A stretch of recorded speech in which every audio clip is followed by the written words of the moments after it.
Hey everyone, Dan here. We are just after close on Wednesday, March 31st. Wanted to take a look at some stocks that I either have positions in or I'm looking for positions in and kind of take you through my trading plan just to sort of share those thoughts in case it elucidates anything for yourself as you create your own trading plan. If you enjoy these videos, please hit the like and subscribe buttons. It helps a lot.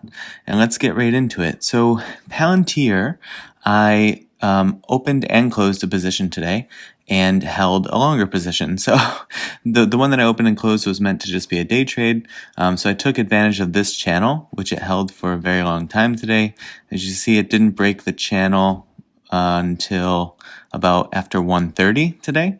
And so I caught a dip buy, at the bottom of a channel and then sold toward the top of a channel and took the profit there. And so now it's broken through that channel. So I'll be looking to retake a position tomorrow if, good play presents itself. And what I'll be looking for is sort of what's going to happen in this down channel that has formed here. So I'll go ahead and I'll put this in white and we'll just get rid of this purple channel since we talked about it, and it just sort of like clutters up the space. So, it's obviously continuing to follow down this channel after hours.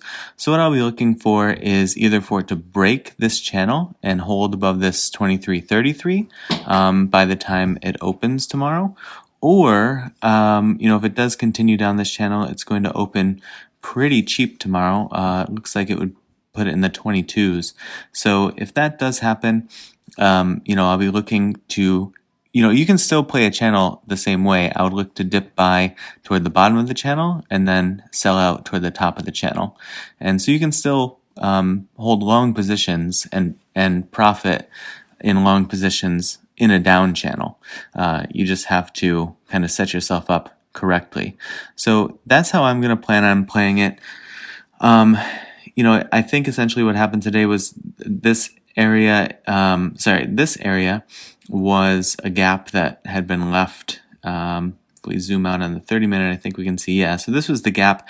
That's what we were targeting all day today that I had pointed out in last night's video. That I thought that Palantir had left the channel and was headed up to fill that gap. So that's what we saw today.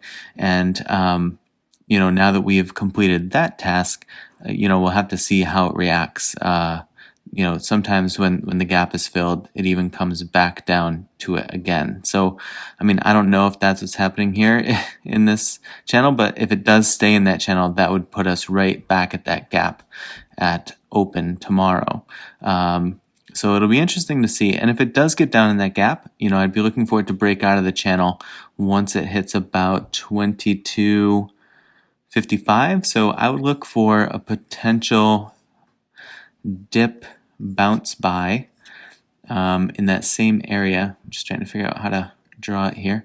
So tomorrow, this would be like the area where I'd be looking for it to bounce and potentially get a dip there. So obviously, I wouldn't take a blind dip buy position in it, meaning just the minute it hits there, starting a position, I would want to see that it starts to consolidate itself sideways at least and get itself out of the channel. And if it does that, then I think, there's a good opportunity for it to push back up, and that would be my indicator to take a position. So those are the levels that I'm looking at for the time being.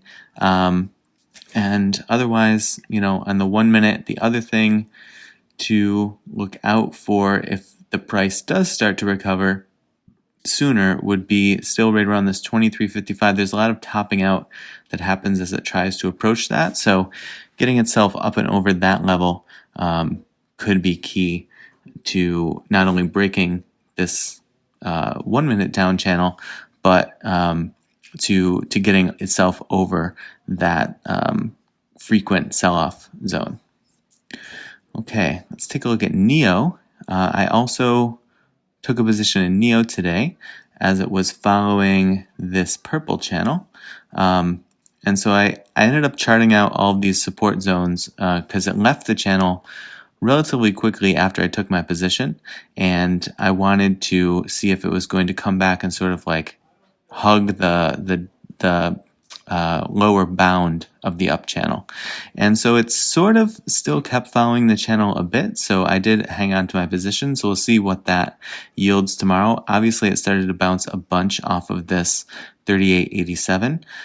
What I'm going to be looking for here is, I believe that it's now just started a new parallel up channel that I'll be looking for it to hold. And so this would be kind of my new one here. We can ditch the old purple one, I suppose.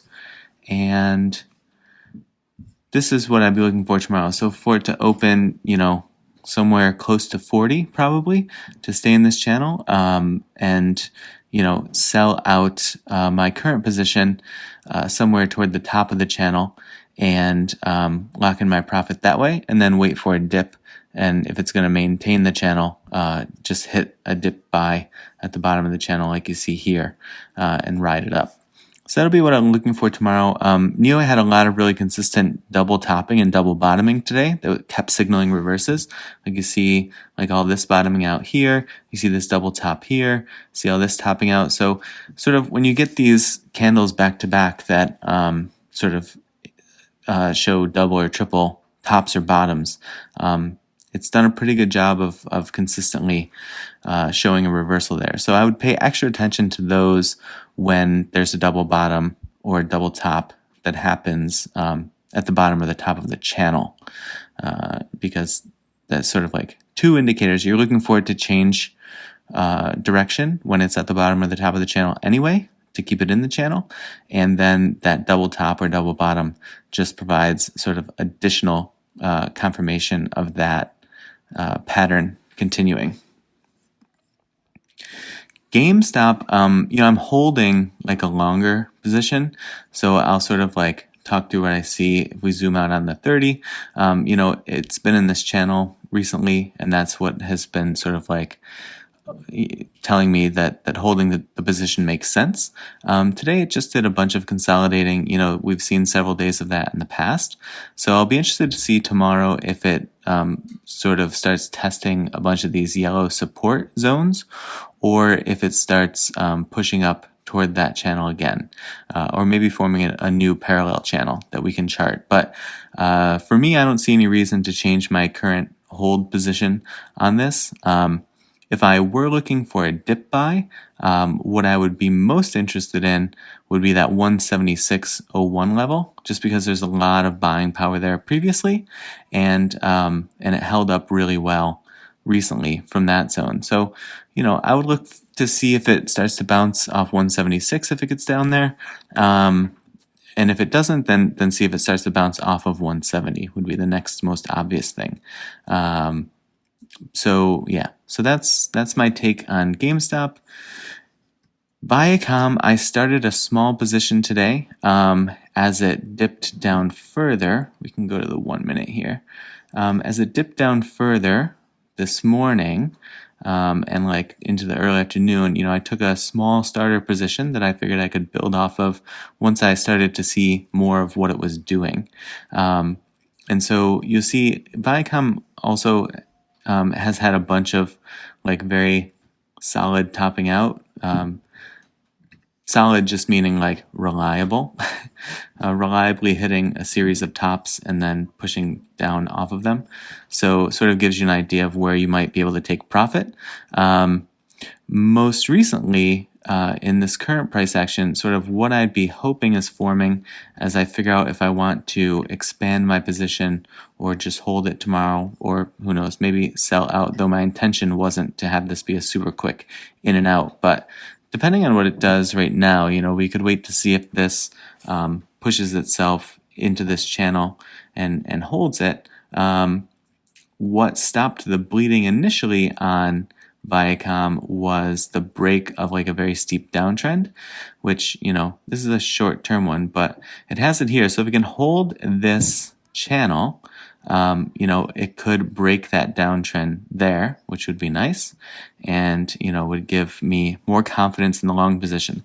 If it falls out of this channel, then it may be just sort of widening the channel, or we have to wait to see what it does. But I would say that there's a really strong sort of like my watch zones would be like this would be a good zone if it does fall out of the channel for me to expand my my small position and take some, like, basically a dip buy there. The next most obvious one would be right around this area, and oops, sorry, I hit my trackpad by mistake. Okay, so right around that area is where I would otherwise be looking to take a secondary dip buy. So unless there's like a major sell-off tomorrow, I probably wouldn't plan on going with a stop loss of any sort, because I think it's, Viacom just a couple of weeks ago was at 100, and now it's at 40. It's just below 45. So it's already taken such a beating that I don't expect a big down day, but if it does happen, then I'll sort of chart it in real time, and I'll throw it on my Twitter and just kind of talk about what's happening and what the new zones are that I'm looking at. But biggest hope right now, break this white downtrend, hold this purple channel, and if it does fall out, catch a dip buy at 44.45, and then a secondary dip buy at 43.93. Cut loss TBD, in my opinion, at this point.